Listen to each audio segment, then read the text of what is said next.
Testament, and you could buy or purchase a piece of a particular letter, a particular book. This gentleman, while he was there, had purchased at least, we know of one scroll. It was Isaiah chapter 53. He's reading it as he's going home. And you know, he's in his chariot, and we don't know if that's, I'm sure you guys have seen movies of, you know, whether it's Ben-Hur or whatever, the different, you know, you got the chariots with the horses and the wheels, or you've got the chariots where it's the big whatever with the poles through the side, and you got the servants carrying you along, and you're inside resting. We don't know which kind it was. I've always pictured the horses and wheels and whatever, but you can figure that out for yourself. But as he's going along, he's reading out loud. He was an Ethiopian eunuch. He was the treasurer of Candace the queen. That information is important for us to understand about this guy. Number one, he is a man of incredible importance and authority. He was the treasurer for the nation of Ethiopia. That doesn't come lightly. This guy was respected, this guy was trusted, this guy was of high authority, this guy is a bigwig. And so you can imagine that it is an entourage as he is traveling. He's also been emasculated.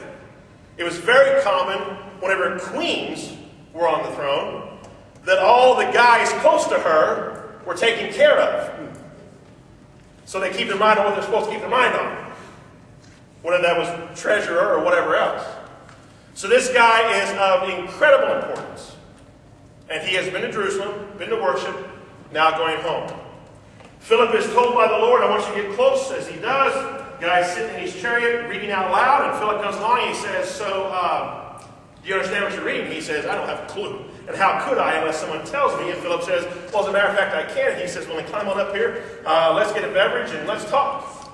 And Luke tells us that from that point, from the very scripture that he is reading, he begins to tell him and preach and teach to him about Jesus.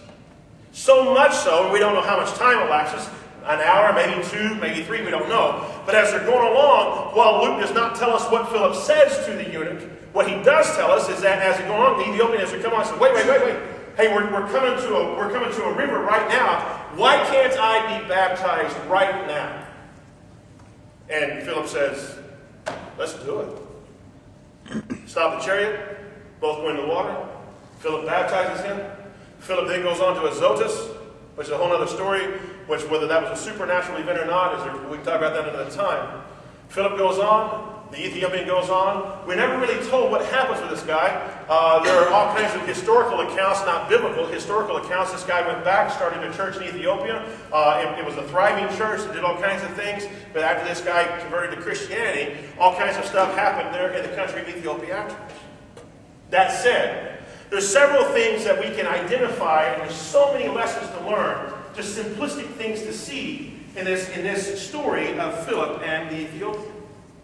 One of the first things I want you to identify as we go through this, we're going to look at the Ethiopian, we're going to look at Philip as we go through this. The first thing I want you to identify is that in the Ethiopian, he's looking for answers. This is a man who is serving, loving, honoring God. He has spent an incredible amount of time and money to travel from Ethiopia to go back to Jerusalem to worship, and even though he is doing all that, he's still looking for more. He recognizes on his journey, as he is about his service to the Lord, that he needs to grow, develop. He goes up there while he's there to worship. He purchases part of the Bible so he can read it and study it on his own and begin to grow and develop and go from there. He's doing all this kind of stuff together on his own. He is looking for answers. Even though this is a guy who is obviously well developed, even though this is a guy that is understanding a lot about the Bible, he's still looking for more. I want you to also identify with Philip that as Philip is there doing his thing, it's only because he has surrendered to what the Lord wants him to do. And I want you to understand this. Philip is doing great in Samaria. He's with the crowds. He's with the people. He's doing a great job. The Lord's blessing is wonderful and it's great. And at the height of everything going on, the Lord comes in and says, okay, Philip, what I want you to do is I want you to head south out in the middle of nowhere. Well, now, wait a minute. I kind of like it where everybody else is at. I thought we were doing great here. I want to stay here with the people. I want to work with the crowds. Why in the world are you sending me out in the middle of nowhere? And even Luke identifies not only the road to Gaza, but a desert road. You wanted me to go out into the desert, and then I'm going to do something out there? That's ridiculous. I don't want to. That's stupid. stupid. I want to be with the people. Now, he didn't react like that, but I know a lot of people who could. Philip's answer is, okay. For things to happen, we don't have to always understand the answers. And most of the time, the way God does it is to make sure we're doing it on faith. He doesn't a lot of times actually tell us the answer. He just says, Jeff, I want you to go this way. Well, I was kind of having a pretty good time going this way. Thank you very much. Yeah, but I want you to go this way anyway. Well, there's nothing down there. Why would you want me out in the middle of nowhere? You'll figure that out, Jeff. I think a lot of times, because we like to control things, we don't always see that whenever the Lord takes us in a new direction, it's not about, I have to know the answers. It's just about, I need to trust God to know what He's doing. A lot of times I don't. And yet, you see the very simplistic illustration of Philip, who's willing to leave the crowds and leave the masses and go do what he needs to do. Second thing I want you to see about the Ethiopian eunuch is that he's willing to learn. Not only is he identified on his journey, he has to go and he has to do more, but as he is identified with a guy who can help him, the eunuch is willing to listen to the next chapter. Folks, whenever we are in our walk with Christ, we a lot of times realize, I need to learn more, I need to do more. But then we kind of control it and we identify, I need to learn from this person, or I need to learn it from this way, or I need to just be able to go to church and do whatever. And it doesn't always work like that. It doesn't always work like that. I have to take responsibility for my personal walk with Christ. I have to take responsibility for my journey. And along the way, I have to be willing to listen whenever someone comes along and says, I can help you. Now, we talked about it before. This is so important to me as a minister, because a lot of ministers out there I know don't always know what they're talking about.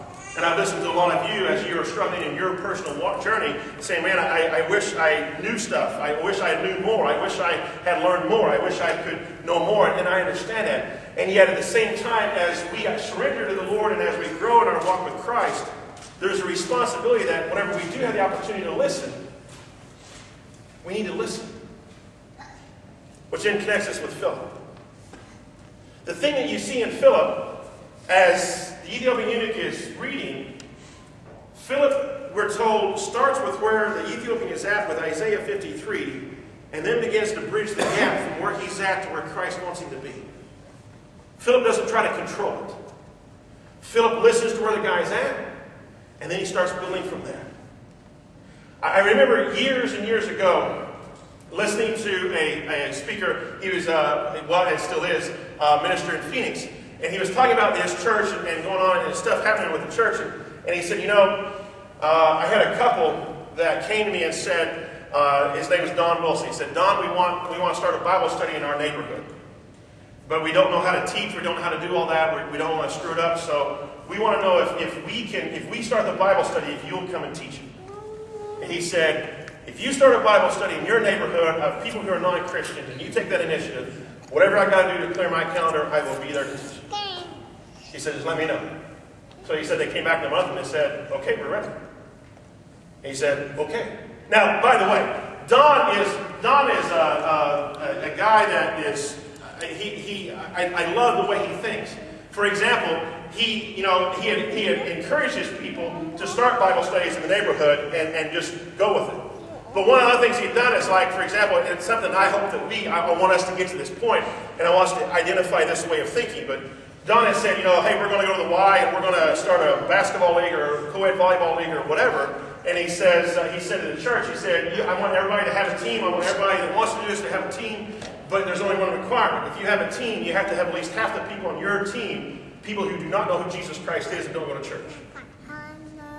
If you don't have at least half heathens, you can't play this.